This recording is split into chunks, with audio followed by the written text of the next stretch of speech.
તો ગોંડલ માર્કેટ યાર્ડમાં ઘઉંની પુષ્કળ આવક થઈ છે। માર્કેટિંગ યાર્ડમાં રોજની 15 થી 20 હજાર બોરીની આવક થઈ રહી છે।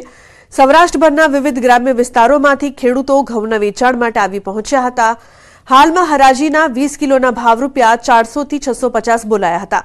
જગ્યાના અભાવે આવક હાલ પૂરતી બંધ કરવાનો નિર્ણય કરાયો। ઘઉં તથા અન્ય જણસીની ભરપૂર આવકથી માર્કેટિંગ યાર્ડનું મેદાન ટૂંકું પડ્યું હતું, જેથી માર્કેટિંગ યાર્ડ હાલ પૂરતો બંધ રાખવાનો નિર્ણય કરાયો છે।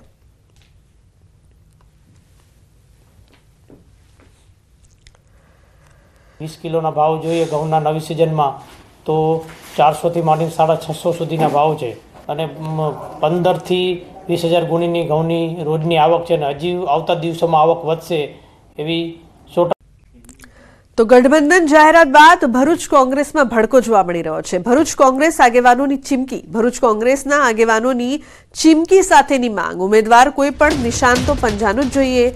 ચૂંટણી જંગમાં પંજો નહીં તો કોઈ પણ હદે જઈશું। પંજાના નિશાન માટે કોઈ બાંધછોડ નહીં। પ્રદેશ રાષ્ટ્રીય નેતૃત્વ સાથે વાટાઘાટો ચાલે છે। તો ભરૂચ બેઠક પર આપ કોંગ્રેસના ગઠબંધનની જાહેરાત અને બેઠક પર આપના ઉમેદવાર લડશે તેવી જાહેરાત બાદ ભારે વિરોધ જોવા મળ્યો। તાલુકા સમિતિના પ્રમુખો, પૂર્વ ઉમેદવારો સહિત આગેવાનોએ પત્રકાર પરિષદ યોજીને નારાજગી વ્યક્ત કરી।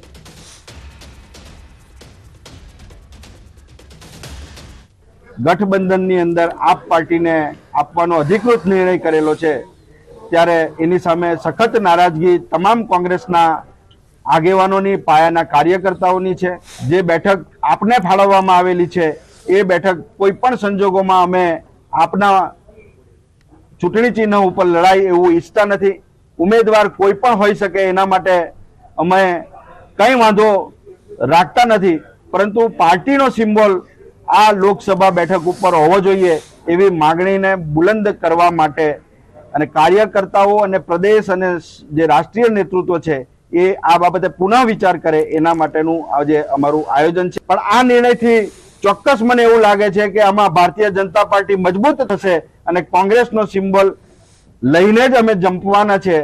જો એ માંગણી શીર્ષ નેતૃત્વ અસ્વીકાર કરે તો આવનારા દિવસોમાં જે અમે રણનીતિ બનાવી છે એ રણનીતિ મુજબ અમારા કાર્યક્રમો અમે આગળ ધપાવતા રહીશું। પણ કોંગ્રેસનો સિમ્બોલ જાય એ બાબતમાં અમે કોઈ બાંધછોડ કરવા માંગતા નથી અને એના માટે જે હદ સુધી લડાઈ લડવાની હશે એ લડાઈ અમે અમારી જે રણનીતિ છે એ પ્રમાણે લડવાના છીએ। આ તરફ ગઠબંધનના સાથી પક્ષ આપ અને બેઠકના ઉમેદવાર ચૈતર વસાવાએ આ અંગે પ્રતિક્રિયા આપી। તેમણે કહ્યું કે હું વિધાનસભામાં આપના ચિહ્નથી જીત્યો છું અને નિશાન નક્કી કરવાનો નિર્ણય હાઈકમાન્ડનો હોય છે। કોંગ્રેસ આગેવાનોની લાગણીને પાર્ટી હાઈકમાન્ડ સુધી મોકલીશ તેવી વાત પણ તેમણે કરી।